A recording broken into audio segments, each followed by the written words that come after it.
Et là, c'est de Carpeaux aussi, ce petit plâtre qui représente un grenadier de la garde. C'est de Carpeaux, oui et non. C'est-à-dire que Carpeaux a sans doute aidé, mais c'est le prince impérial qui a réalisé cette petite statuette qui est pleine de verve et où on retrouve le goût pour les sujets militaires qu'on trouve aussi dans les dessins du prince impérial. Là, c'est un grenadier qui a fière allure. Alors sur le cartel, là, il y a marqué 1865, donc c'est un enfant de 9 ans qui a fait cette esquisse en plâtre qui est tout de même remarquable pour un enfant de cet âge-là. Il avait hérité de sa grand-mère, la reine Hortense, de dons incontestables pour les arts. En particulier, il dessinait admirablement bien.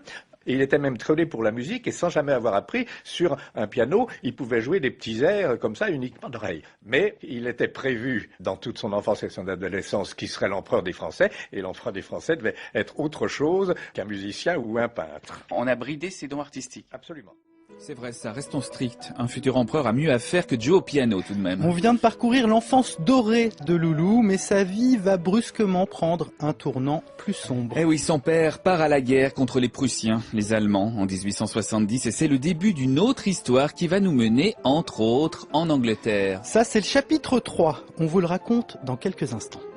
C'est le destin du prince impérial, le fils unique de Napoléon III, le dernier de nos empereurs qui nous sert de fil rouge pour voyager aujourd'hui. On vient de quitter un gentil petit prince et on retrouve maintenant un adolescent. Chapitre 3, l'exil. Eh oui, l'exil. En 1870, Napoléon III perd son trône sur un champ de bataille après la défaite de Sedan dans la guerre que se livrent la France et la Prusse. Après l'épisode révolutionnaire de la Commune, la France redevient une république. Et Louis, prince impérial, a 14 ans. Il vit désormais en Angleterre. Après Paris et Compiègne, nos pas nous mènent à Chislehurst, et plus précisément au château de Camden Place. Jean-Claude Lacnit est le biographe du prince impérial. C'est une très belle résidence donnant sur un admirable parc avec de très très beaux arbres anciens.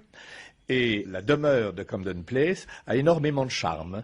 Ils arrivent dans ce petit village anglais qui est encore comme il était en cette fin du 19e siècle quand la famille impériale y débarque. Oui, le village n'a pas été, si vous voulez, transformé comme sont beaucoup de villages français. C'est resté un petit bourg de la campagne londonienne. C'est tout près de Londres.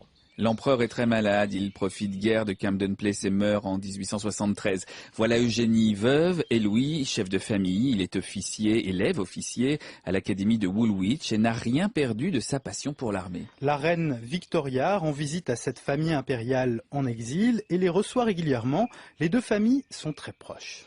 Il est certain que la reine Victoria a été séduite littéralement par le charme de Napoléon III. L'impératrice Eugénie était d'une très grande délicatesse que la reine Victoria a également beaucoup appréciée. Et rapidement, le couple impérial et la reine sont devenus extrêmement intimes.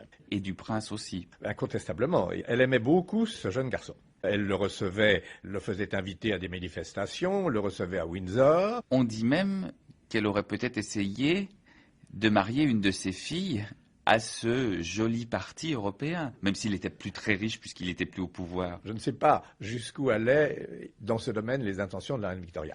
Mais il est certain qu'il y avait un rapport d'âge entre sa dernière fille, la princesse Béatrice, et le prince impérial, que dans la meilleure société anglaise, ils étaient invités à des bals, à des réceptions, et qu'ils se rencontraient, et qu'ils étaient assez proches l'un de l'autre. Mais pour corriger un peu cette impression qu'ils auraient peut-être pu se marier, lorsque le prince est parti en 79 pour l'Afrique du Sud, bon, il a écrit un certain nombre d'amis, etc.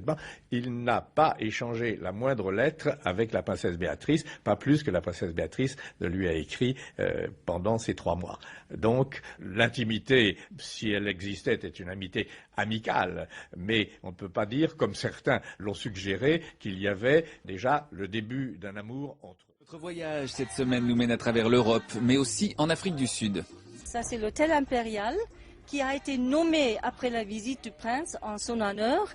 En visitant l'hôtel, il a attelé son cheval devant l'hôtel. La barre verte là qu'on voit devant nous? Oui, et il y a une plaque qui indique cette visite. Et à l'intérieur de l'hôtel, il y a la suite Eugénie Et la suite pour honorer la reine Victoria aussi. En fait, c'est un hôtel en briques rouges qui paraît pas très ancien, hein. Quand le prince il est passé 1879, l'hôtel existait déjà, mais en plus petit, hein. Ils ont développé un peu. On est à l'est de l'Afrique du Sud, à Pietermaritzburg, dans le KwaZulu-Natal. C'est là que commence notre chapitre 4, vers une fin inattendue. Alors ce chapitre ressemble à un vrai morceau de bravoure romanesque et tragique. Il a pour décor, on l'a compris, l'Afrique du Sud et plus précisément le pays zoulou. Mais pourquoi le prince part-il en Afrique du Sud ? Le prince impérial avait besoin de mieux se faire connaître de la population française qui avait gardé le souvenir du petit prince. Et s'il est parti en Afrique du Sud, après avoir déjà essayé 2 ans avant de partir en Bosnie-Herzégovine en demandant à l'empereur François-Joseph l'autorisation d'être engagé dans l'armée autrichienne, c'était en fait pour prouver qu'il était un homme et qu'il était un soldat. Donc tout ça, ça fait partie de son affirmation, parce qu'il a toujours gardé en lui-même l'idée qu'un jour il serait empereur. Ah oui, la République, vous savez, était dans les premières années extrêmement fragile et il était persuadé qu'un jour ou l'autre, il y aurait quelques bêtises qui seraient commises, qu'on demanderait un recours et que ce recours, ce pourrait être lui. Février 1879. Louis va avoir 23 ans. C'est un homme maintenant. Il est sorti en bonne place de l'académie militaire. Il est le chef du parti bonapartiste et le voilà en route vers les terres australes. La presse française républicaine titre en apprenant son départ pour une des guerres de colonisation anglaise « Bébé s'en va en guerre ». Comme le soulignait Jean-Claude Lacnitz, c'est vrai que son image d'enfant modèle lui colle encore à la peau. Il est parti, non pas membre de l'armée anglaise à laquelle il avait, entre guillemets, appartenu, puisqu'il était sous-lieutenant, puis lieutenant dans l'armée anglaise, mais il n'était pas sur les rôles de l'armée en Afrique du Sud, et le gouvernement n'avait accepté, à la demande d'ailleurs insistante de la reine Victoria, que de le laisser partir à titre d'observateur. Il n'était pas donc en mission dans l'armée anglaise. On avait accepté qu'il accompagne les troupes sans exercer le moindre commandement et sans faire partie des rôles de l'armée.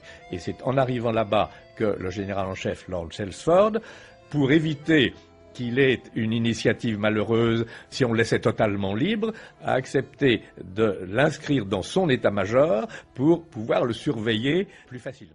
Aujourd'hui, Pietermaritzburg, à 80 km de Durban, garde beaucoup de traces du passage du prince en Afrique australe. Glenn Flanagan, professeur de français et passionné par le destin du prince, nous a déjà montré l'hôtel impérial où il a séjourné. Mais pour vivre le chapitre suivant, il faut maintenant partir à plusieurs centaines de kilomètres au nord de Pietermaritzburg, près de Dundee. Revivons ce qui s'est passé là-bas le 1er juin 1879. En Afrique du Sud, le prince est donc attaché à l'état-major de Lord Chelmsford, qui, voulant l'occuper, mais ne voulant pas lui donner de commandement, lui a donné 2 ou 3 fois une mission de reconnaissance pour que toute une division qui était en progression dans le pays zoulou puisse cantonner, qu'il y ait suffisamment de place à découvert, qu'il y ait suffisamment d'eau, enfin, etc. Et alors, le jour où il va mourir, il est désigné la veille pour faire une mission de reconnaissance et il sera accompagné par un petit peloton dirigé par le lieutenant ou capitaine Quéret et on va progresser dans une partie de la région qui n'est pas encore quadrillée par la troupe.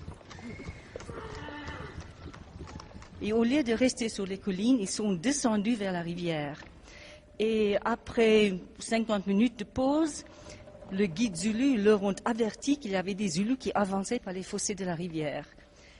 Et à ce moment, c'était le prince qui a dit « Mais voilà, c'est l'heure de partir ». Et à ce moment, il y avait cette attaque, cette embuscade des guerriers Zulus. Le prince avait tenu à emporter avec lui la selle sur lequel était monté Napoléon III lorsqu'il était en 70 à Sedan. Et dans son idée, il voulait que cet équipement du cheval, qui avait été à la défaite, soit par lui emmené à la victoire. Et lorsqu'il avait fait sa cantine, son ami Espinasse lui avait fait remarquer que cette selle et les courroies, les câbles en cuir qui avaient déjà plus de 10 ans d'existence, le cuir avait séché, ça s'était un peu fragilisé, et lui avait fait remarquer, est-ce que c'est bien raisonnable de partir avec cet équipement? Et le prince lui a répondu, oh, il fera bien encore cette campagne. Les autres sont partis. Le prince, il se tournait pour faire face à ses ennemis. À ce moment critique, les guerriers zulus ont attaqué avec des coups de sagaie. Le prince impérial a essayé de se hisser sur son cheval. Malheureusement, cette courroie s'est cassée. Et alors, le prince a été déséquilibré, il est tombé en arrière, bien évidemment, le cheval a continué à courir, et lui s'est retrouvé face à la cinquantaine de Zoulous qui se précipitaient pour lui, alors que les Anglais, eux, avaient fui. Pas tous, car 2 avaient déjà été, eux aussi, tués par les Zoulous.